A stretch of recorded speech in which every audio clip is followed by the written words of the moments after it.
सहना भवतु सहनौ भुनक्तु सह वीर्यङ्करवावहै तेजस्विनावधीतमस्तु मा विद्विषावहै।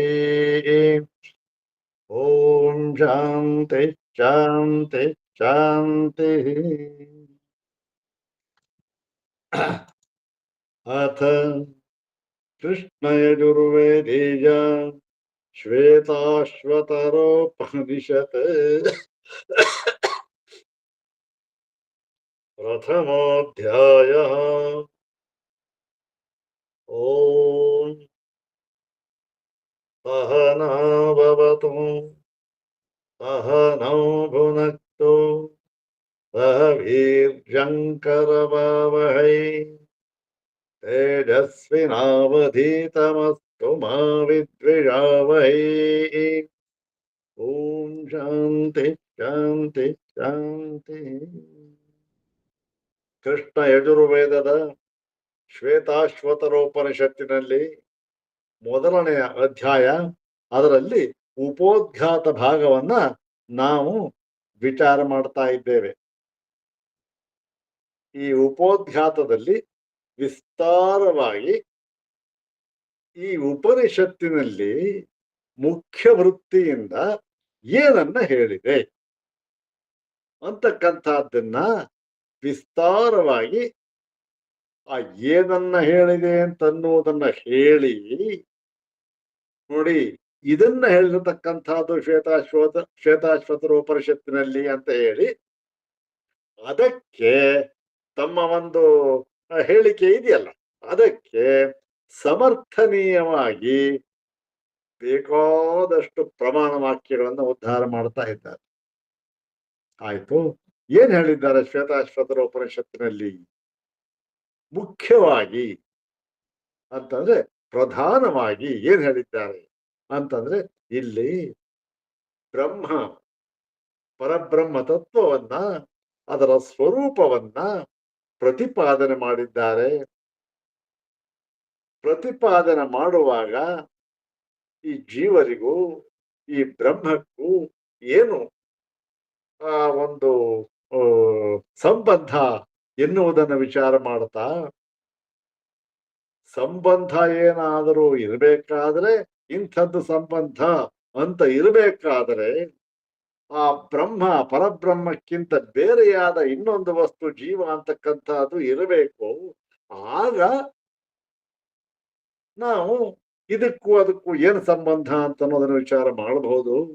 ಆದರೆ ನಾವು ಒಂದು ವೇಳೆ ಈ ಸಂಬಂಧ ವಿಚಾರವನ್ನ ವ್ಯಾವಹಾರಿಕವಾಗಿ ಹೇಳಿದ್ದರೂ ಕೂಡ ಇದು ನಿಜವಾಗಿ ನಾವು ಹೇಳತಕ್ಕಂತಹ ಮಾತು ಅಲ್ಲ, ಒಪ್ಪತಕ್ಕಂತಹ ಮಾತು ಅಲ್ಲ. ಯಾಕೆ ಅಂತಂದ್ರೆ ಎಲ್ಲ ಉಪನಿಷತ್ತುಗಳಲ್ಲಿಯೂ ಕೂಡ ಹೇಳಿರುವಂತೆ ಇಲ್ಲಿಯೂ ಕೂಡ ಶ್ವೇತಾಶ್ವತರೋಪನಿಷತ್ತಿನಲ್ಲಿ ಬ್ರಹ್ಮ ಸ್ವರೂಪವನ್ನ ನಿರ್ವಿಶೇಷ ರೂಪದಿಂದಲೇ ತಿಳಿಸಿಕೊಟ್ಟಿರುತ್ತದೆ.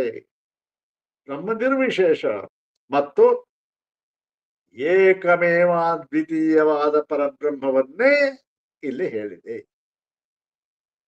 ಎರಡೂ ಕೂಡ ರಿಲೇಟಿವ್.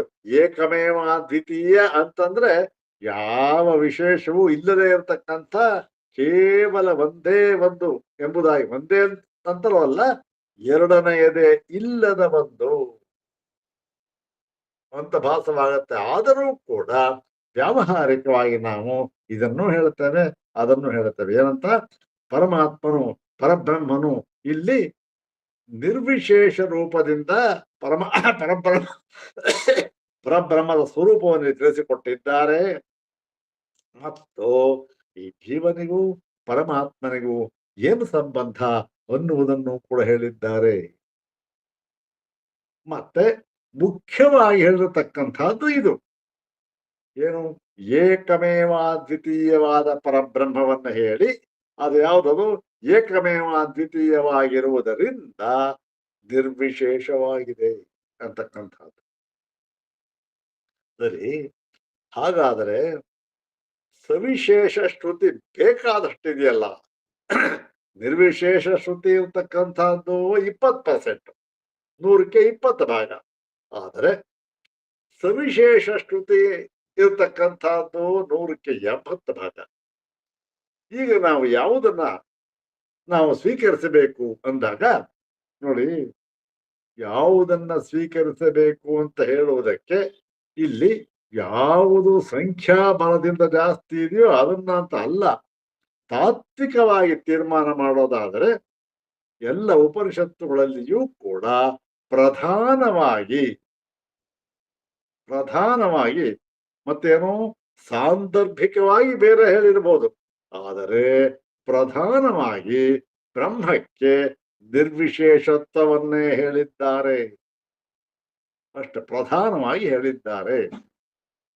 ಇದಕ್ಕೆ ಏನು ಪ್ರಮಾಣ ಅಂತ ಹೇಳಿ ಭಗವಾನ್ ವೇದವ್ಯಾಸರು ರಚಿಸಿರತಕ್ಕಂತಹ ಬ್ರಹ್ಮಸೂತ್ರಗಳು 3ನೇ ಅಧ್ಯಾಯ 2ನೇ ಪಾದ ಉಭಯಲಿಂಗಾಧಿಕರಣ ನಸ್ಥಾನತೋಪಿ ಪರತ್ಯೋಭಯಲಿಂಗಂ ಸರ್ವತ್ರ ಹಿ, ಅಲ್ಲಿಂದ ಹಿಡಿದು ದರ್ಶನಾಚ ಅಲ್ಲಿಯವರೆಗೂ ಕೂಡ ತನ್ನ ಸೂತ್ರಗಳನ್ನ ಅಲ್ಲಿ ಏನ್ ಮಾಡಿದ್ದಾರೆ ಹೇಳಿ, ಅದರಲ್ಲಿ ನೋಡಿ ಒಂದು ಸೂತ್ರ ಆ ಅಧಿಕರಣದಲ್ಲಿ ಬಹುಶಃ 4ನೇ ಸೂತ್ರ ಅಂತ ಕಾಣುತ್ತೆ. ಅಧಿಕರಣದಲ್ಲಿ ಉಭಯಲಿಂಗಾಧಿಕರಣದಲ್ಲಿ ಏನು ಅರೂಪವದೇವಹಿತ ಪ್ರಧಾನತ್ವ ಅಂತಕ್ಕಂಥದ್ದು ಅದ್ಭುತವಾದ ಸೂತ್ರ. ಅದರಲ್ಲಿ ಇದನ್ನ ಪ್ರಧಾನವಾಗಿ ಹೇಳಿದ್ದಾರೆ. ಎಲ್ಲ ಉಪನಿಷತ್ತುಗಳಲ್ಲೂ ಕೂಡ ಪ್ರಧಾನವಾಗಿ ನಿರ್ವಿಶೇಷತ್ವವನ್ನೇ ಹೇಳಿದ್ದಾರೆ. ಸವಿಶೇಷತ್ವವನ್ನು ಹೇಳಿರ್ತಕ್ಕಂಥ ವಾಕ್ಯಗಳು ಏನು, ಅದೆಲ್ಲ ಅಪ್ರಧಾನವಾದ ವಾಕ್ಯಗಳು. ಆದರೆ ಪ್ರಧಾನವಾದ ವಾಕ್ಯಗಳು ಅಪ್ರಧಾನವಾದ ವಾಕ್ಯಗಳಿಗಿಂತಲೂ ಕೂಡ ಫಲವತ್ತರವಾಗಿರತಕ್ಕಂಥದ್ದು ಎನ್ನುವುದು ಎಲ್ಲರಿಗೂ ತಿಳಿದ ವಿಷಯ ಆಗಿದೆ. ಆದ್ದರಿಂದ ಇದನ್ನು ಸ್ವೀಕರಿಸಬೇಕು ಅಂತ ಹೇಳಿದ್ರು. ಹಾಗಾಗಿ ಮತ್ತೆ ಸವಿಶೇಷ ಶ್ರುತಿ ಏನರ್ಥ? ಹಾಗಾದ್ರೆ ಪೂರ್ತಿಯಾಗಿ ವ್ಯರ್ಥವೇ ಅದು ಅಂದ್ರೆ ಅದನ್ನ ಇವತ್ತಿನ ಭಾಗದಲ್ಲಿ ಹೇಳ್ತಾ ಇದ್ದಾರೆ. ಯಾತಕ್ಕೆ ಸವಿಶೇಷ ಶ್ರುತಿ ಹೇಳಿದ್ದಾರಲ್ಲ ಅದನ್ನು ಯಾತಕ್ಕೆ ಹೇಳಿದ್ದಾರೆ ಅಂತ ಅನ್ನೋದನ್ನ ಇವತ್ತಿನ ಭಾಗದಲ್ಲಿ ಹೇಳ್ತಾ ಇದ್ದಾರೆ. ಏನು ನೋಡಿ, ಸವಿಶೇಷ ಶ್ರುತಿಗೆ ಏನು ಗತಿ ಅಂತಕ್ಕಂಥ ಒಂದು ಪ್ರಶ್ನೆಯನ್ನು ಹಾಕೊಂಡು ಯಾವುದದು ನೋಡಿ, ಅತಃ ತತ್ಪರ ಶ್ರುತಿ ತತ್ಪರ ಶ್ರುತಿ ಪ್ರತಿಪನ್ನತ್ವಾತ್ ನಿರ್ವಿಶೇಷಮೇವ ಬ್ರಹ್ಮಾವಗಂತವ್ಯಂ ನ ಪುನಃ ಸವಿಶೇಷಂ ಇತಿ. ನಿರ್ವಿಶೇಷದಿಂದಲೇ ಬ್ರಹ್ಮ ತಿಳಿಯಬೇಕು, ಸವಿಶೇಷದಿಂದ ಅಲ್ಲ ಅಂತ ಹೇಳಿದ್ದಾರೆ. ಆಗಿರುವಾಗ ನಿರ್ವಿಶೇಷ ಪಕ್ಷಂ ಉಪಪಾದ್ಯ ಕಾತರ್ಹಿ ಆಕಾರವದ್ವಿಷಯಾಣಾಂ ಶ್ರುತೀನಾಂ ಗತಿ. ಇನ್ನು ಆಕಾರವುಳ್ಳ ಶ್ರುತಿಯನ್ನು ಹೇಳಿರುವುದು ಸದಾ ಸವಿಶೇಷವಾಗಿ ಹೇಳಿರತಕ್ಕಂಥದ್ದು. ಆಕಾರವುಳ್ಳ ಶ್ರುತಿಯನ್ನು ಹೇಳಿರತಕ್ಕಂಥ ವಾಕ್ಯಗಳಿಗೆ ಕಾ ಗತಿ, ಏನ್ ಗತಿ? ಹೀಗಾಗ್ಬಿಟ್ರೆ ನಿರ್ವಿಶೇಷತ್ವೇ ಪ್ರಧಾನವಾಗಿ ಹೇಳಿದ ಇದಕ್ಕೆಲ್ಲ ಏನ್ ಗತಿ ಇವಕ್ಕೆ ಅಂದರೆ, ಅದಕ್ಕೆ ಅಲ್ಲೇ ಆ ಉಭಯಲಿಂಗಾಧಿಕರಣದಲ್ಲೇ ಪೂರ್ಣವಾಗಿ ಇದನ್ನೆಲ್ಲ ವಿಚಾರ ಮಾಡಿದ್ದಾರೆ. ಅದನ್ನೇ ಉದ್ಧಾರ ಮಾಡ್ತಾ ಇದ್ದಾರೆ ಇಲ್ಲೂ ಕೂಡ. ಏನು ಗತಿ ಅದಕ್ಕೆ ಆ ಸವಿಶೇಷ ವಾಕ್ಯಗಳಿಗೆ? ಇತ್ಯಾಕಾಂಕ್ಷಾಯ, ಈ ರೀತಿಯಾದ ಆಕಾಂಕ್ಷೆಯು ಬಂದೊದಗಲಾಗಿ ಏನ್ ಹೇಳ್ತಾ ಇದ್ದಾರೆ? ಪ್ರಕಾಶವಚ್ಚ ವೈಯರ್ಥ್ಯಾತ್ ಅಂತನ್ನುವ ಸೂತ್ರವನ್ನ ಭಗವಾನ್ ವೇದವ್ಯಾಸರು ಬಾದರಾಯಣ ವ್ಯಾಸರು ಹೇಳಿದ್ದಾರೆ. ಏನು?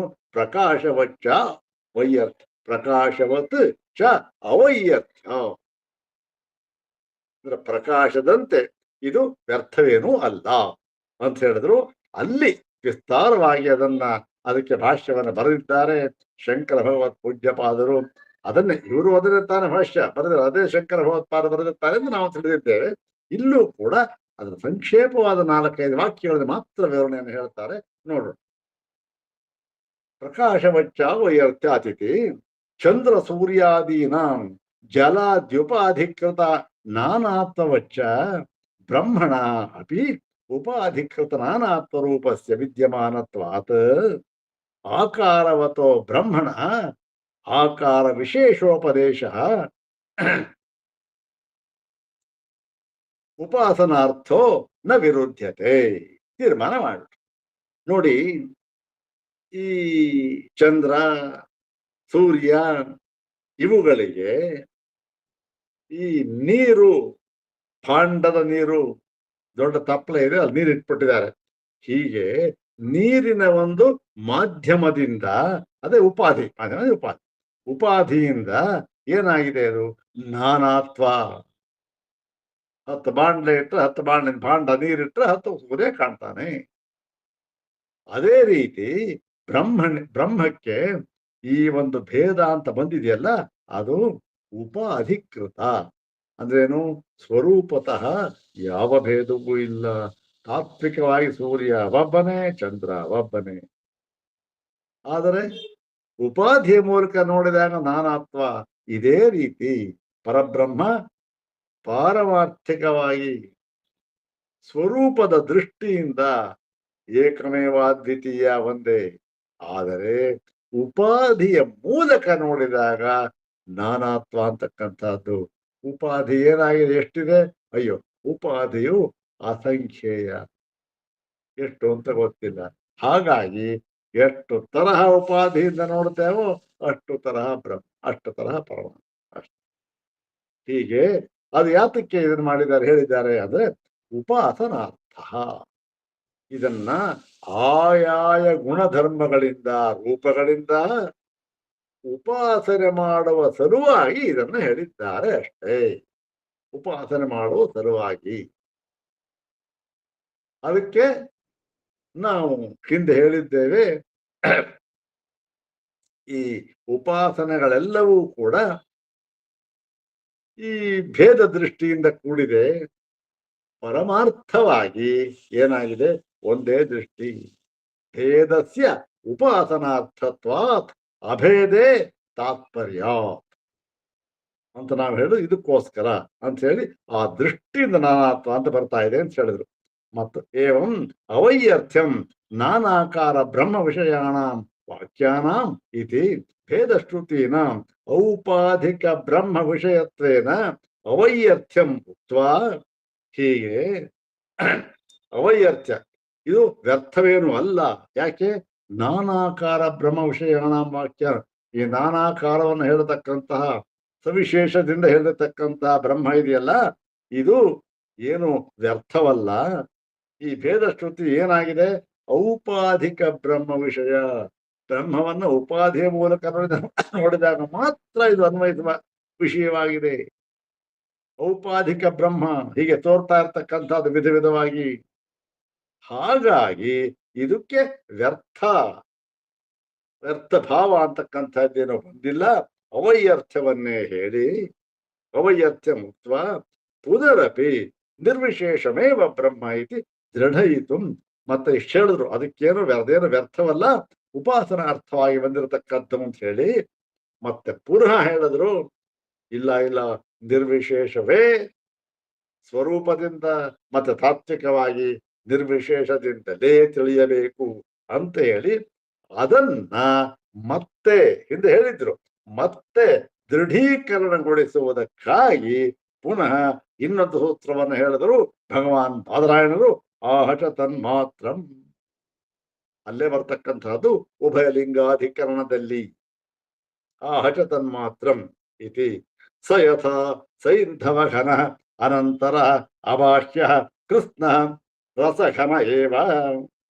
ಹೇಗೆ ಆ ಒಂದು ಸೂತ್ರದ ಹೇಳಿರ್ತಕ್ಕಂಥ ಉದಾಹರಣೆವೆಲ್ಲ ಸ ಯಥಾ, ಹೇಗೆ ಅಂದ್ರೆ ಸೈಂಧವ ಘನ, ಉಪ್ಪಿನ ಒಂದು ಹರಳು ಇದೆ, ದೊಡ್ಡ ಹರಳು, ಉಪ್ಪಿನ ಹರಳಿದೆ. ಆ ಉಪ್ಪಿನ ಹರಳಿನಲ್ಲಿ ಯಾವ ಕಡೆಯಿಂದ ಯಾವ ಮೂಲೆಯಲ್ಲಿ ಎಲ್ಲಿಂದ ನೋಡಿದರೂ ಕೂಡ ಅದೇನಾಗಿದೆ? ಸೈಂಧವ ಮಹಿಮೆ. ಹೌದ್ ತಾನೆ? ಸೈಂಧವತ್ವವನ್ನು ಬಿಟ್ಟು ಬೇರೆ ಇದೆಯಾ? ಏನೂ ಇಲ್ಲ. ಹೀಗೆ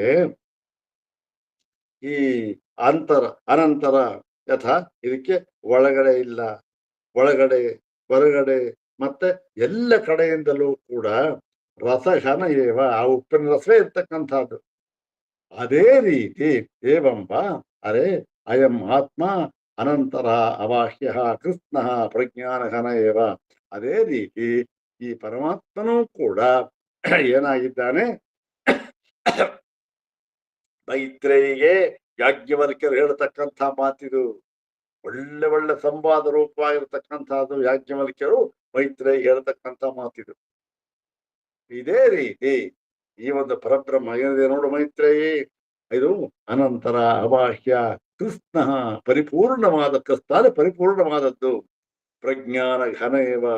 ಹಾಗೆ ಈ ಸೈಂಧವತ್ವ ಅಂತಕ್ಕಂಥದ್ದು ಉಪ್ಪಿನ ಹರಳಿನ ಎಲ್ಲ ಕಡೆಯಲ್ಲಿಯೂ ಎಲ್ಲ ಮೂಲೆಯಲ್ಲಿಯೂ ಇದೆಯೋ, ಅದೇ ರೀತಿ ಇಲ್ಲಿಯೂ ಕೂಡ ಆ ಒಂದು ಪ್ರಜ್ಞಾನ ಅಂತಕ್ಕಂಥದ್ದು ಜ್ಞಾನ ಸ್ವರೂಪ ಅಂತಕ್ಕಂಥ ಎಲ್ಲ ಕಡೆ ಪರಮಾರ್ಥ ಇದೆ. ಎದು ಬಿಟ್ಟಿದ್ದೇನು ಅಂತ ಹೇಳಿ ಇತಿ ಶ್ರುತ್ಯುಪನ್ಯಾಸೇನ, ಹೀಗೆ ಶ್ರುತಿಯನ್ನು ಹೇಳುವುದರ ಮೂಲಕ ವಿಜ್ಞಾನ ವ್ಯತಿರಿಕ್ತ ರೂಪಾಂತರ ಅಭಾವಂ ಉಪನ್ಯಾಸ್ಯ. ಹೀಗೆ ವಿಜ್ಞಾನ ಕೇವಲ ವಿಜ್ಞಾನದೇನು ನಂದು ಜ್ಞಾನ ಸ್ವರೂಪ, ಇದನ್ನ ಬಿಟ್ಟು ರೂಪಾಂತರ ಅಭಾವಂ ಉಪನ್ಯಾಸ.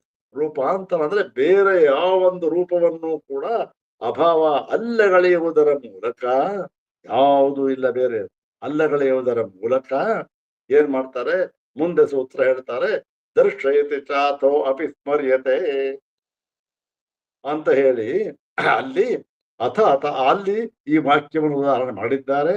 ಇದು ಬೃಹದಾರಣ್ಯಕ ವಾಕ್ಯ. ಅಥ ಆದೇಶೋ ರೇತಿ ರೇತಿ ಅಂತಕ್ಕಂಥದ್ದು ಯಾವುದಿದು, ಈ ಒಂದು ಬೃಹದಾರಣ್ಯಕದಲ್ಲೇ ಹೇಳಿರತಕ್ಕಂತಹ ಮಾತು. ಅಥಾತ ಆದೇಶ ಅಂದ್ರೆ ಉಪದೇಶ. ಈ ಉಪದೇಶ ಏನು, ನೇತಿ ನೇತಿ.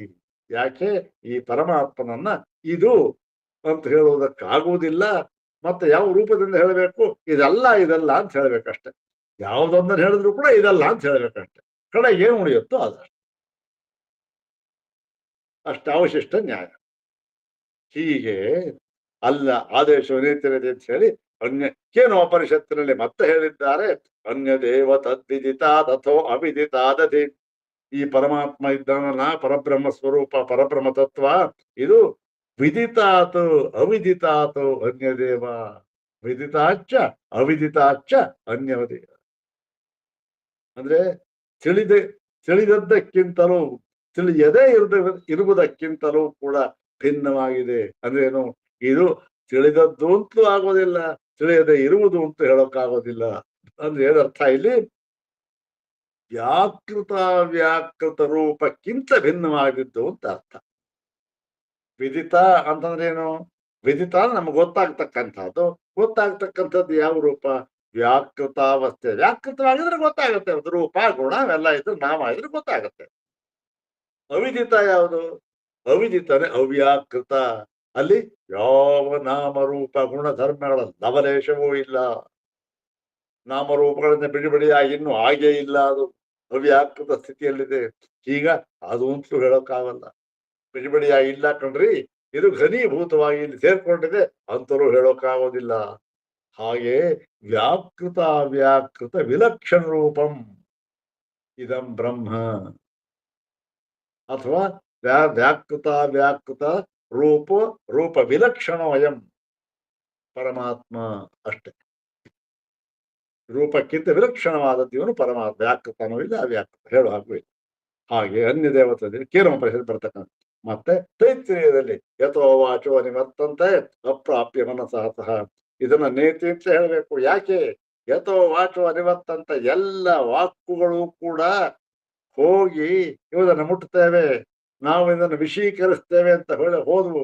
ಆದರೆ ವಿಷಯೀಕರಿಸಲಾಗದೆ ಅಲ್ಲೇ ಬಿದ್ದೋದು, ವಾಪಸ್ ಬಂದ್ಬಿಟ್ಟು ನಿವರ್ತಂತೆ, ವಾಪಸ್ ಬಂದ್ಬಿಟ್ಟು ಕೈಲಾಗಲ್ಲ ಅಂತ ಬಿಟ್ಬಿಟ್ಟು ಯಥೋ ವಾಚೋ ನಿವರ್ತಂತೆ. ಮತ್ತೆ ಏನೋ ವಾಕ್ ಬಿಡಿ, ವಾಕ್ ಅಂದ್ರೇನು, ಬರೀ ವಾಕಲ್ಲ, ಎಲ್ಲ ಇಂದ್ರಿಯಗಳು ಅಂತ ಅರ್ಥ.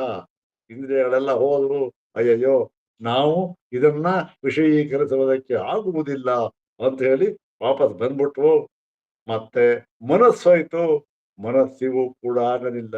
ಯಾಕೆ, ಮನಸ್ಸಿನಿಂದ ಗ್ರಹಣ ಮಾಡದೇ ಇರುವಂತಹ ಯಾವ ತತ್ವವೂ ಇಲ್ಲ.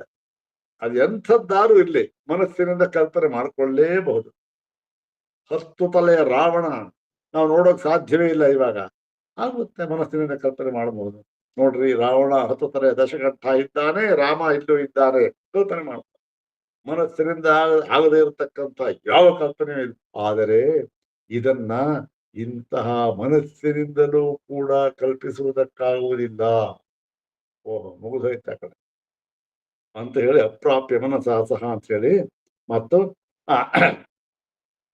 ಮತ್ತೆ ಹೇಳ್ತಾರೆ, ಪ್ರತ್ಯಸ್ತಮಿತ ಭೇದಂ ಯತ್ ಸಪ್ತಾ ಮಾತ್ರ ಮಗೋಚರಂ ವಚಸಾಂ ಆತ್ಮ ಸಂವೇದ್ಯಂ ತಜ್ಞಾನಂ ಬ್ರಹ್ಮ ಸಂಗೀತಂ. ಈ ಬ್ರಹ್ಮ ಸಂಗೀತಂ, ಬ್ರಹ್ಮ ಬ್ರಹ್ಮ ಎಂಬ ನಾಮಧೇಯ ಇದೆಯಲ್ಲ, ಅದು ಯಾವುದು ಅಂತಂದ್ರೆ ಪ್ರತ್ಯಸ್ತಮಿತ ಭೇದಂ ಯತ್, ಯಾವುದು ಎಲ್ಲ ಭೇದಗಳಿಂದಲೂ ಕೂಡ ದೂರವಾಗಿದೆಯೋ, ಭೇದ ಅಂತಕ್ಕಂಥದ್ದೇ ಇಲ್ಲ, ಕೇವಲ ಏಕಮೇವ ದ್ವಿತೀಯವಾಗಿದೆಯೋ, ಮತ್ತು ಸತ್ತಾ ಮಾತ್ರ, ಕೇವಲ ಇರುವಿಕೆಯ ಸ್ವಭಾವ ಅಷ್ಟೇ, ಇಲ್ಲ ಅಂತ ಇಲ್ವೇ ಇಲ್ಲ, ಇರುವಿಕೆಯ ಸ್ವಭಾವ. ಮತ್ತು ವಚಸಾಂ ಅಗೋಚರಂ, ಯಾವ ಮಾತಿಗೂ ಕೂಡ ಇದು ಮಾತಿನಿಂದಲೂ ವಿಷಯೀಕರಿಸುವುದಕ್ಕೆ ಸಾಧ್ಯವಿಲ್ಲ. ಸತ್ತಾಂ ಅಗೋಚರಂ, ಸತ್ತಾ ಮಾತ್ರ ಅಗೋಚರಂ ವಚಸಾಂ. ಮತ್ತೆ ಆತ್ಮ ಸಂವೇದ್ಯಂ ಅಂತಂದ್ರೇನು, ತನಗೆ ತನ್ನ ಸ್ವರೂಪ, ಆತ್ಮ ತನಗೆ ಮಾತ್ರ ಗೋಚರವಾಗತಕ್ಕಂತಹ ಇದು. ಯಾಕೆ? ನಾನು ಬ್ರಹ್ಮವನ್ನ ನಿರ್ವಿಶೇಷ ರೂಪದಿಂದ ಮತ್ತು ಆ ನಿರ್ವಿಶೇಷ ರೂಪದ ಬ್ರಹ್ಮವೇ ನಾನಾಗಿದ್ದೇನೆ ಎಂಬುದಾಗಿ ನಾನು ತಿಳಿದಿದ್ದೀನಿ ಅಂತಕ್ಕಂಥದ್ದು ಬೇರೆ ಯಾರಿಗೂ ಗೊತ್ತಾಗೋದಿಲ್ಲ, ನನಗೆ ಮಾತ್ರ ಗೊತ್ತಾಗುತ್ತೆ. ಬೇರೆಯವ್ರಿಗೆ ಗೊತ್ತಾಗೋದೇನು? ನನ್ನ ಚೇಷ್ಟಾ ಕರ್ಮಗಳು ಅಷ್ಟೇ. ಇವನೇನ್ ಮಾಡ್ತಾನೆ, ಅದು ಮಾಡ್ತಾನೆ, ಅಯ್ಯೋ ನೋಡ್ರಿ ಬ್ರಹ್ಮಜ್ಞಾನ ಅಂತೆ ಹೇಳ್ಕೊತಾರೆ, ಹೇಳ್ಕೊಟ್ಟು ಕಣ್ರಿ, ಅಲ್ಲಿ ಹೋಗ್ತಾ ಇದ್ರು, ಏನ ಅಲ್ಲಿ ಯಾರು ಬೀದಿಯಲ್ಲಿ ಬೋಟ ಆಯ್ತು ತಿಂದ್ಬಿಟ್ಟ, ಏನೋ ಬಹಳ ಕ್ಷುಲ್ಲಕ ಮಾತು. ಅಂದರೆ ಯಾರಿಗೂ ಅರ್ಥ ಆಗೋದಿಲ್ಲ, ಇವರಿಗೆ ಮಾತ್ರ ಸ್ವಸಂವೇದ್ಯ, ಸ್ವಹೃದಯ ವೇದ್ಯ, ತನ್ನ ಹೃದಯಕ್ಕೆ ಮಾತ್ರ ಗೊತ್ತಾಗ್ತಕ್ಕಂಥದ್ದು ಇಂಥದ್ದು ಬ್ರಹ್ಮ ಸಂಗೀತ ವಿಜ್ಞಾನ. ಮತ್ತೆ ವಿಶ್ವಸ್ವರೂಪ ವೈರೂಪ್ಯಂ ಲಕ್ಷಣಂ ಪರಮಾತ್ಮನಃ. ಮತ್ತೆ ವಿಶ್ವಸ್ವರೂಪ ವೈರೂಪ್ಯಂ, ವಿಶ್ವಸ್ವರೂಪ ಅಂದ್ರೆ ವಿಶ್ವ ಅಂದ್ರೆ ನಾನಾ ವಿಧವಾಗಿರ್ತಕ್ಕಂಥದ್ದು. ಈ ಪ್ರಪಂಚ ಎಷ್ಟು ರೂಪ ಹೇಳೋಕ್ಕಾಗತ್ತೆ? ಈ ನಾನಾ ವಿಧವಾದ ನಾನಾತ್ವ ಅಂತ ಇದೆಯಲ್ಲ, ಅದು ವಿಶ್ವ ಅವೈರೂಪ್ಯಂ, ಇದು ಯಾವುದಕ್ಕೂ ಅಲ್ಲ, ರೂಪ ಅಲ್ಲ, ಇದಕ್ಕೆಲ್ಲಕ್ಕಿಂತಲೂ ವಿಲಕ್ಷಣವಾಗಿರತಕ್ಕಂಥ, ಯಾವ ರೂಪದಿಂದಲೇ ಆಗಲಿ ವಿಲಕ್ಷಣವಾಗಿರತಕ್ಕಂಥ ಯಾವ ರೂಪ ಅಂತ ಹೇಳೋಕ್ಕಾಗೋದೇ ಇಲ್ಲ, ಇದಕ್ಕೆ ವಿಲಕ್ಷಣ ಇದೆ. ಯಾವುದಿದು? ಈ ಪರಮಾತ್ಮ. ಹೀಗೆ ಇತ್ಯಾದಿ ಶ್ರುತಿ ಸ್ಮೃತಿ ಉಪನ್ಯಾಸ ಮುಖೇನ, ಶ್ರುತಿ ಮತ್ತು ಸ್ಮೃತಿ, ಮೇಲ್ಗಡೆ ಹೇಳಿದ ವಾಕ್ಯ ಕೇನೋಪನಿಷತ್ತರ ತೈತರಿಯೋಪನಿಷತ್ತರವರೆಗೂ ಕೂಡ ಶ್ರುತಿ ಆಯ್ತು, ಇದು ಸ್ಮೃತಿ ಆಯ್ತು. ಈಗ ಶ್ಲೋಕ ಹೇಳಿದ್ರಲ್ಲ, ಅದು ಹೇಳಿದ್ವಲ್ಲ, ಅದು ಶ್ರುತಿ ಆಯ್ತು. ಹೀಗೆ ಶ್ರುತಿ ಸ್ಮೃತಿ ಉಪನ್ಯಾಸ ಮುಖೇನ ಪ್ರತ್ಯಸ್ತಮಿತ ಭೇದಮೇವ ಬ್ರಹ್ಮ ಇತಿ ಉಪಪಾದ್ಯ, ಈ ಶ್ರುತಿ ಸ್ಮೃತಿಯ ಮುಖಾಂತರ ಯಾವ ಭೇದವೂ ಇಲ್ಲದ ಏಕಮೇವ ದ್ವಿತೀಯವಾದ ಬ್ರಹ್ಮವನ್ನು ಹೇಳಿ, ಮತ್ತೆ ಮುಂದೆ ಹೇಳ್ತಾರೆ ಅದೇ ಅಧಿಕರಣದಲ್ಲಿ, ಉಭಯಲಿಂಗಾಧಿಕರಣದಲ್ಲಿ, ಅತಏವ ಚೋಪಮಾ ಸೂರ್ಯ ಕಾರಿವತ್ ಅಂದ್ಬಿಟ್ಟು ಮುಂದೆ ಏನ್ ಹೇಳ್ತಾರೆ, ಇತಿ ಹೀಗೆ. ಮತ್ತೆ ಯತ ಏವ ಚೈತನ್ಯ ಮಾತ್ರ ರೂಪೋ ನೇತಿ ನೇತ್ಯಾತ್ಮಕೋ ವಿದಿತಾ ವಿದಿತಾಭ್ಯಾಂ ಅನ್ಯ ವಾಚಾ ಮಗೋಚರ ಪ್ರತ್ಯಸ್ತಮಿತ ಭೇದ ವಿಶ್ವಸ್ವರೂಪ ವಿಲಯ ವಿಶ್ವಸ್ವರೂಪ ವಿಲಕ್ಷಣ ಸ್ವರೂಪ ಪರಮಾತ್ಮ ಅವಿದ್ಯೋಪಾಧಿಕೋ ಭೇದ. ಈ ಪರಮಾತ್ಮ ಅವಿದ್ಯೋಪಾಧಿಕ, ಇವನು, ಇದರಿಂದ ಭೇದ.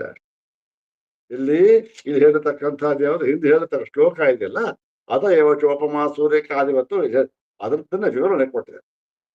ಯಾಕೆ ಅಂತಂದ್ರೆ ಚೈತನ್ಯ ಮಾತ್ರ ರೂಪವಾಗಿರತಕ್ಕಂಥ ಕೇವಲ ಚೈತನ್ಯ ರೂಪ, ಮತ್ತೆ ನೇತಿ ನೇತಿ ಎಂಬುದರಿಂದ ಮಾತ್ರ ಇದನ್ನು ತಿಳಿಸುವುದಕ್ಕೆ ಸಾಧ್ಯ. ಮತ್ತೆ ವಿದಿತಾ ವಿದಿತಾಭ್ಯಾಮನ್ಯ, ವ್ಯಾಕೃತ ವ್ಯಾಕೃತ ವಿಲಕ್ಷಣ, ವಾಚಾ ಮಗೋಚರ, ಹಿಂದೆ ಉಪನಿಷತ್ ವಾಕ್ಯ ಹೇಳಿದ್ರಲ್ಲ, ಅದರದ್ದೇ ವಿವರಣೆ ಕೊಡ್ತಾ ಇದ್ದಾರೆ ಅಷ್ಟೇ. ವಾಚಾಮಗೋಚರ ಯಥೋ ವಾಚೋ ನಿವರ್ತತೆ. ಆ ವಾಚಾಮಗೋಚರ ಆ ಹಿಂದಿನ ವಾಕ್ಯ ವಿದಿತಾಭ್ಯಾದು ಅನ್ಯದೇವ ತದ್ವಿದಿತ ತಥೋ ಅವಿದಿತ ತದ್ಧೀತಿದೆಯಲ್ಲ ಅದು ಈಗ ಅಲ್ಲಿ ಹೇಳಿದ್ದೆ ವಿವರಣೆ ಕೊಡ್ತಾ ಇದ್ದಾರೆ ಅಷ್ಟೆ. ಹೀಗೆ ಏನು ವಾಚಾಮೋ ಯಾವ ಮಾತಿನಿಂದಾಗಲಿ ಇಂದ್ರಿಯಗಳಿಂದಾಗಲಿ ವಿಷಯೀಕರಿಸುವುದಕ್ಕೆ ಆಗದೇ ಇರತಕ್ಕಂತಹ ಪ್ರತ್ಯಸ್ತಮಿತ ಭೇದ, ಎಲ್ಲ ಭೇದಗಳಿಂದಲೂ ಕೂಡ ದೂರವಾಗಿರತಕ್ಕಂಥ ವಿಶ್ವ ಸ್ವರೂಪ ವಿಲಕ್ಷಣ ಸ್ವರೂಪ, ನಾನಾ ವಿಧವಾದ ಯಾವ ಸ್ವರೂಪ ಅಂತ ಅದೆಲ್ಲಕ್ಕಿಂತಲೂ ಭಿನ್ನವಾಗಿರತಕ್ಕಂತಹ ಪರಮಾತ್ಮ. ಈ ಪರಮಾತ್ಮ ಇದೆಯಲ್ಲ ಅವನು ಅವಿದ್ಯೋಪಾಧಿಕ, ಅವನು ಅವಿದ್ಯೆ ಎಂಬ ಉಪಾಧಿಯಿಂದ ಕೂಡಿದವನಾಗಿ, ಅವಿದ್ಯೆ ಎಂಬ ಒಂದು ಉಪಾಧಿಯಿಂದ ನೋಡಿದಾಗ ಏನಾಗುತ್ತೆ ನಮಗೆ? ಭೇದ ಅಯಂ ಭೇದ, ಪರಮಾತ್ಮನಿಗೆ ಭೇದ ಭೇದ ಅಂತ ಗೊತ್ತಾಗುತ್ತೆ ಯಾವಾಗ ಅವಿದ್ಯೆ ಎಂಬ ಉಪಾಧಿಯಿಂದ ನೋಡಿದಾಗ. ಹಾಗಾಗಿ ಎಲ್ಲ ಭೇದ ದೃಷ್ಟಿಯಿಂದ ನಾವೇನ್ ನೋಡ್ತಾ ಇದ್ದೇವೆ ನಾನಾತ್ಮ ಅಂತಕ್ಕಂಥದ್ದು ವಿಶ್ವರೂಪ ಅವೆಲ್ಲ ಕೂಡ ಏನು ಅವಿದ್ಯಾ ಮಾತ್ರವಾಗಿದೆ ಅಷ್ಟೆ. ವಿಶ್ವರೂಪ ದರ್ಶನ ಭಗವಂತ ತೋರಿಸ್ಬಿಟ್ಟ ಏನು ಎಲ್ಲ ಅವಿದ್ಯಾ ಮಾತ್ರ. ಅದಕ್ಕೆ ಪರಮಾತ್ಮ ಮುಂದೆ ಹೇಳ್ತಕ್ಕಂಥ, ನೋಡು ಅರ್ಜುನ, ನಂದೆಲ್ಲ ಈ ರೂಪ ನೋಡ್ತಾರೆ, ಆದರೆ ನನ್ನ ನಿಜವಾದ ಸ್ವರೂಪವನ್ನ ಯಾರೂ ಬಲ್ಲವರಿಲ್ಲ, ಯಾರೋ ಮಹಾತ್ಮರ ಕೆಲವರು ಮಾತ್ರ ಬಲ್ಲವರಷ್ಟೆ. ಇರ್ಲಿ ಭೇದ. ಅತಏವಚ ಅಸ್ಯ ಉಪಾಧಿ ನಿಮಿತ್ತ ಅತಏವಚ ಅಸ್ಯ ಉಪಾಧಿ ನಿಮಿತ್ತಾಂ ಅಪಾರಮಾರ್ಥಿಕೀಂ ವಿಶೇಷವತ್ತಾಂ ಅಭಿಪ್ರೇತ್ಯ ಜಲಸೂರ್ಯಾದಿರಿವ ಇತಿ ಉಪಮಾ ದೀಯತೆ ಮೋಕ್ಷಶಾಸ್ತ್ರೇಷು. ಅದಕ್ಕೋಸ್ಕರ ಮೋಕ್ಷಶಾಸ್ತ್ರ ಅಂದ್ರೆ ವೇದಾಂತ ಶಾಸ್ತ್ರ. ವೇದಾಂತ ಶಾಸ್ತ್ರದಲ್ಲಿ ಏನ್ ಹೇಳಿದ್ದಾರೆ? ಈ ಒಂದು ಅಭೇದವನ್ನು ಹೇಳಿ, ಆದ್ದರಿಂದ ಇದು ಉಪಾಧಿ ನಿಮಿತ್ತವಾಗಿರತಕ್ಕಂತಹ ಮತ್ತೆ ಅಪಾರಮಾರ್ಥಿಕವಾದದ್ದು ಮಾತ್ರ. ಇದು ನಾನಾತ್ಮ ಅಂತಕ್ಕಂಥದ್ದು, ವಿಶೇಷ ಅಂತಕ್ಕಂಥದ್ದು. ಅದನ್ನ ಹೇಳಿ ಹೇಳಿದ್ರೆ ಅದಕ್ಕೆ ದೃಷ್ಟಾಂತ ಏನ್ ಕೊಟ್ರು?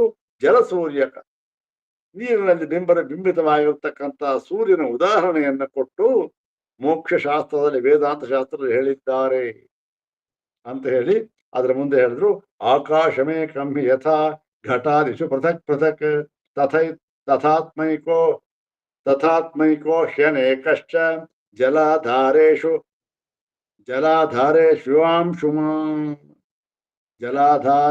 ಇವ ಅಂಶುಮಾನ್. ಏನು? ಆಕಾಶಮೇ ಕಮ್ಮಿ ಯಥಾ, ಆಕಾಶ ಇರತಕ್ಕಂಥದ್ದು ಒಂದೇ ಒಂದು. ಹೀಗೆ ಆಕಾಶವು ಯಾವ ಭೇದವೂ ಇಲ್ಲದೆ ಏಕಮಾತ್ರ ಸ್ವರೂಪದಿಂದ ಇದೆಯೋ, ಇದ್ದರೂ ಕೂಡ ಏನಾಗಿದೆ? ಘಟಾದಿಷು, ಒಂದು ಮಡಕೆ ಇದೆ, ಕುಡಿಕೆ ಇದೆ, ಇನ್ನೊಂದಿದೆ, ಬಿಲ್ಡಿಂಗ್ ಇದೆ, ಮನೆ ಇದೆ, ಅವಾಗೆಲ್ಲ ಏನಾಯ್ತು? ಆ ಉಪಾಧಿಗೆ ತಕ್ಕಂತೆ ಇದು ಘಟಾಕಾಶ, ಇದು ಮಠಾಕಾಶ, ಇದು ಗೃಹಾಕಾಶ, ನಮ್ಮನೆ ಕಟ್ರಿ ನಮ್ಮನೆ ಬೌಂಡ್ರಿ ಇದು ಆಕಾಶ ಅಂತ ಹೇಳ್ತೀವಿ. ಯಾವ್ದ್ರಿಂದ? ಈ ಒಂದು ಆಕಾಶ ಏನಾಗಿದೆ? ಒಂದೇ ಒಂದು ತತ್ವ, ಯಾವ ಒಂದು ಭೇದವೂ ಇಲ್ಲ. ಅದ್ರಲ್ಲಿ ಘಟಾಕಾಶವೂ ಇಲ್ಲ, ಮಠಾಕಾಶವೂ ಇಲ್ಲ, ಯಂಥಾಕಾಶವೂ ಇಲ್ಲ. ಆದರೂ ಕೂಡ ನಾವು ಘಟಾಕಾಶ ಮಠಾಕಾಶ ಎಂಬುದಾಗಿ ಪ್ರಯೋಗ ಮಾಡ್ತೇವೆ. ಮತ್ತೆ ಅದರಿಂದ ಪ್ರಯೋಜನ ಉಂಟು ನಮಗೆ. ಮಠಾಕಾಶ ಅಂತೇವೆ. ಮಠಾಕಾಶ ಅಂದ್ರೆ ನೋಡ್ರಿ, ಇದು ಯಾವ್ದು ಗೊತ್ತೇನು? ಓಹೋ, ಶೃಂಗೇರಿ ಮಠದ ಜಾಗ ಕಂಡ್ರಿ ಇದು ಅಂತ ಹೇಳಿದ ತಕ್ಷಣ ಏನಾಗುತ್ತೆ? ನಮಗೆ ಏನೋ ಒಂದು ಭಕ್ತಿ ಭಾವ ಬರುತ್ತೆ, ಏನೋ ಒಂದು ಮಾಡ್ತೇವೆ, ಶಂಕರ ಭಗವತ್ಪಾದರ ಜ್ಞಾಪಕ ಬರುತ್ತೆ, ಹೋಗ್ತೇವೆ, ನಮಸ್ಕಾರ ಮಾಡ್ತೇವೆ, ಕೃತಾರ್ಥರೆ, ಒಂದು ಪ್ರಯೋಜನ ಇದೆ, ಇಲ್ಲ ಅಂತ. ಆದರೆ ಪರಮಾರ್ಥ ದೃಷ್ಟಿಯಿಂದ ಏನಾಗಿದೆ? ಒಂದೇ ಆಕಾಶ. ಇದು ಈ ಶ್ರುತಿಯಲ್ಲಿ ಹೇಳಿದ್ದಾರೆ ಅಂತ ಹೇಳಿ, ಇದು ಯಾಜ್ಞವಲ್ಕ್ಯ ಸ್ಮೃತಿ ಗ್ರಂಥ, ಸ್ಮೃತಿ ಇದು ಸ್ಮೃತಿ ಯಾಜ್ಞವಲ್ಕ್ಯ ಸ್ಮೃತಿಯಲ್ಲಿ ಹೇಳಿರ್ತಕ್ಕಂಥದ್ದು. ಇದು ಅಷ್ಟೇ ಶ್ರುತಿ ವಾಕ್ಯವನ್ನು ಉದ್ಧಾರ ಮಾಡ್ತಾ ಇದ್ದಾರೆ. ಏಕ ಏವತು ಭೂತಾತ್ಮ ಭೂತೆ ವ್ಯವಸ್ಥಿತ ಏಕದಾ ಬಹುಧಾ ಚೈವ ದೃಶ್ಯತೆ ಜಲಚಂದ್ರವತ್. ಏಕ ಏವತು ಭೂತಾತ್ಮ, ಇದು ಎಲ್ಲ ಭೂತಗಳಿಗೂ ಕೂಡ ಸ್ವರೂಪನಾಗಿ ಇದ್ದುಕೊಂಡ್ರೆ ಭೂತಾತ್ಮ ಸ್ವರೂಪನಾಗಿ, ಎಲ್ಲ ಭೂತಗಳಿಗೂ ಕೂಡ ಆತ್ಮಸ್ವರೂಪದಿಂದ ಇರ್ತಕ್ಕಂಥ ಇವನು ಏನಾಗಿದ್ದಾನೆ? ಏಕ ಏವ, ಒಬ್ಬನೇ ಆಗಿದ್ದಾನೆ. ಒಬ್ಬನೇ ಆಗಿದ್ದುಕೊಂಡು ಭೂತೆ ಭೂತೆ ವ್ಯವಸ್ಥಿತ. ಅದೇನು? ಪ್ರತಿ ಭೂತೇಶು, ಎಲ್ಲ ಭೂತಗಳಲ್ಲಿಯೂ ಕೂಡ ಇವನು ವ್ಯವಸ್ಥಿತ ಇದ್ದುಕೊಂಡಿದ್ದಾನೆ, ಸ್ವರೂಪದಿಂದ ಇದ್ದುಕೊಂಡಿದ್ದಾನೆ. ಮತ್ತೇನು? ಏಕಧಾ ಬಹುಧಾ ಚೈವ, ಒಬ್ಬನಾಗಿ ಬಹಳವಾಗಿ ಇದ್ದಾನೆ. ಹಾಗೆ ದೃಶ್ಯತೆ ಜಲಚಂದ್ರವತ್. ಅದೇನು? ನೀರಿನಿಂದ ಉಪಾಧಿ, ಅದರಲ್ಲಿ ಚಂದ್ರಬಿಂಬ ನೋಡ್ದ, 4 ಬಿಂಬ ಕಾಣ್ತವನಿಗೆ, 4 ಪಾತ್ರ ನೀರಿಟ್ಟಿದ್ದ. ಈ ಏನಾಯ್ತು? ಬಹುಧಾ ಆಯ್ತು ಇವಾಗ. ಮತ್ತೆ ಆ ನೀರೇನೋ ಹೋದ, ಚೆಲ್ಬಿಟ್ಟ, ಏನೋ ಆಯ್ತು, ಏನಾಯ್ತು? ಯಾವೆಲ್ಲ ಬಿಂಬ ಎಲ್ಲ ಹೊರಟೋಯ್ತು. ಆವಾಗ ಏನಾಯ್ತು? ಮೇಲ್ಗಡೆ ನೋಡಿದ ಏಕದ, ಒಬ್ಬನೇ ಒಬ್ಬ. ಹೀಗೆ ಒಂದೇ ಆಗಿ ಮತ್ತೆ ವಿಧವಾಗಿಯೂ ಕೂಡ ಇರತಕ್ಕಂತಹವನು ಈ ಒಂದು ಪರಮಾತ್ಮ ಸ್ವರೂಪ. ಇದನ್ನ ಪ್ರಧಾನವಾಗಿ ಹೇಳತಕ್ಕಂಥದ್ದು ಅಂತ ಹೇಳಿ, ಯಥಾ ಹೇಯಂ ಜ್ಯೋತಿರಾತ್ಮ ವಿವಸ್ವಾನ್ ಅಪೋ ಭಿನ್ನ ಬೌಧೈಕೋ ಅನುಗಚ್ಚನ್ ಉಪಾಧಿನಾ ಕ್ರಿಯತೆ ಭೇದ ರೂಪೋ ದೇವ ಕ್ಷೇತ್ರೇಷ್ವೇವಂ ಅಜೋಯಮಾತ್ಮ. ಕ್ಷೇತ್ರೇಶು ಅಂದ್ರೆ ಎಲ್ಲ ಜೀವರುಗಳಲ್ಲಿ ಅಂತ ಅರ್ಥ. ಏನಾಗಿದ್ದಾನೆ ಅಂತಂದ್ರೆ, ಯಥಾಹ್ಯಂ ಜ್ಯೋತಿರಾತ್ಮ ವಿವಸ್ವ ಅಪೋಭಿ. ಇದು ಈ ವಿವಸ್ವಾನ್ ಅಂತಾರೆ, ಇದು ಸೂರ್ಯ. ವಿವಸ್ವಾನ್ ಅಂದ್ರೆ ಕಿರಣ ಯಾರಿಗಂತ? ಸೂರ್ಯ. ಈ ವಿವಸ್ವಾನ್ ಸೂರ್ಯ ಇದ್ದಾನಲ್ಲ, ಅವನು ಈ ಒಂದು ಜ್ಯೋತಿ ಸ್ವರೂಪನಾಗ ಸೂರ್ಯ ಅವನೇನಾಗಿರ್ತಾನೆ? ಅಪೋಭಿನ್ನ. ನೀರಿತ್ತು, ಅಲ್ಲಿ ಪ್ರತಿಬಿಂಬ ಕಾಣ್ತು. ಪ್ರತಿಬಿಂಬ ಕಂಡ ಮಾತ್ರಕ್ಕೇನು ಇವನ್ ನೀರಿನಲ್ಲಿ ಸೂರ್ಯ, ನೀರಿಗೂ ಅವನಿಗೂ ಸಂಬಂಧ ಇದೆಯಾ? ನೀರಿನಲ್ಲಿ ತೋರ್ತಾ ಇದೆ ಬಿಂಬ. ನೀರಿನ ಒಳಗಡೆ ತೋರುತ್ತಿದ್ದರೂ ಕೂಡ ಏನು ಸಂಬಂಧ ಇಲ್ಲ. ಭಿನ್ನ, ಅಪೋಭಿನ್ನ ಅಂದ್ರೆ ನೀರಿಗಿಂತ ಭಿನ್ನನಾಗಿ ಬಹುಧಾ ಏಕೋ ಅನುವಚ್ಚ. ಮತ್ತೇನು? ಬಹುಧಾ ಅನೇಕವಾಗಿ ಕಾಣ್ತಾನೆ. ಅನೇಕ ಮಾಡಿ ನೀರಿಟ್ಟಿದ್ದಾರೆ, ಅನೇಕ ಕಾಣ್ತಾರೆ. ಅಷ್ಟು ಕಂಡರೂ ಕೂಡ, ನೀರಿನಲ್ಲೇ ಕಂಡರೂ ಕೂಡ ನೀರಿಗೂ ಇದಕ್ಕೂ ಏನೂ ಸಂಬಂಧವಿಲ್ಲ. ನೀರಿಗೂ ಮತ್ತೆ ಯಾವುದು? ಪ್ರತಿಬಿಂಬಕ್ಕೂ ಕೂಡ. ಬಿಂಬ ಯಾವುದು? ಅಲ್ಲಿ ಮೇಲ್ಗಡೆ ಇದ್ದಾನೆ ಬಿಂಬ, ಸೂರ್ಯ ಚಂದ್ರ. ಇಲ್ಲಿ ಕಾಣ್ತಾ ಇರ್ತಕ್ಕಂಥದ್ದು ಪ್ರತಿಬಿಂಬ. ಇಲ್ಲಿ ಇದು ಒಂದು ಪ್ರಕ್ರಿಯೆ, ಬಿಂಬ ಪ್ರತಿಬಿಂಬ ಪ್ರಕ್ರಿಯೆ ಅಂತ ಒಂದಿದೆ. ಅದು ಇದೆಲ್ಲ ಏನ್ ಮಾಡ್ಬೇಕು ಅಂತೇನು? ದೃಷ್ಟಾಂತ ಇಷ್ಟಕ್ಕೆ ಮಾತ್ರ ತಗೊಳ್ಬೇಕಷ್ಟೆ. ಏನು? ಉಪಾಧಿಯ ಭೇದದಿಂದ ಭೇದವೇ ಹೊರತು ಸ್ವರೂಪತಃ ಯಾವ ಭೇದವೂ ಇಲ್ಲ. ಉಪಾಧಿ ತೆಗೆದು ಬಿಟ್ರೆ ಏನೂ ಇಲ್ಲ, ಭೇದವೇ ಇಲ್ಲ. ಇಷ್ಟಕ್ಕೆ ಮಾತ್ರ ಉದಾಹರಣೆ. ತಿರುಗಾದ ಮೇಲೆ ತರ್ಕ ಇರ್ಕ ಯಾವುದನ್ನು ಮಾಡಬಾರ್ದು. ತರ್ಕ ಮಾಡೋದು ಬಂದದ್ದು ಇರ್ಲಿ, ಅದನ್ನ ನೋಡೋಣ. ಮತ್ತು ಅಪೋ ನೀರಿಗಿಂತ ಭಿನ್ನನಾಗದೆ ಬಹುಧ ಬಹಳವಾಗಿ ಕಂಡರೂ ಕೂಡ ನೀರಿಗಿಂತ ಭಿನ್ನವಾಗಿಲ್ಲ. ಆದರೂ ಕೂಡ ಅದೇನ್ ಮತ್ತೆ ಕಾಣ್ತಾ ಇದೆಯಲ್ಲ ಅಂದ್ರೆ ಉಪಾಧಿನ ಕ್ರಿಯತೆ ಭೇದ ರೂಪ. ಈ ಉಪಾಧಿಯಿಂದ ಮಾತ್ರ ಈ ಭೇದ ರೂಪ ನಮ್ಮ ತೋರ್ತಾ ಇದೆ. ಎಲ್ಲಿ? ಅನೇಕ ಜೀವರುಗಳಲ್ಲಿ ತೋರ್ತಾ ಇದೆ. ಒಂದೊಂದು ಜೀವ ಒಂದೊಂದು ವಿಧವಾಗಿದೆ. ಹೌದ್ ತಾನೆ? ಏಕೋ ದೇವ ಸರ್ವಭೂತೇಶು ಕೂಡ ಇಲ್ಲೇ ಬರ್ತದೆ ಮುಂದೆ ಮಂತ್ರ. ಮತ್ತೇನು?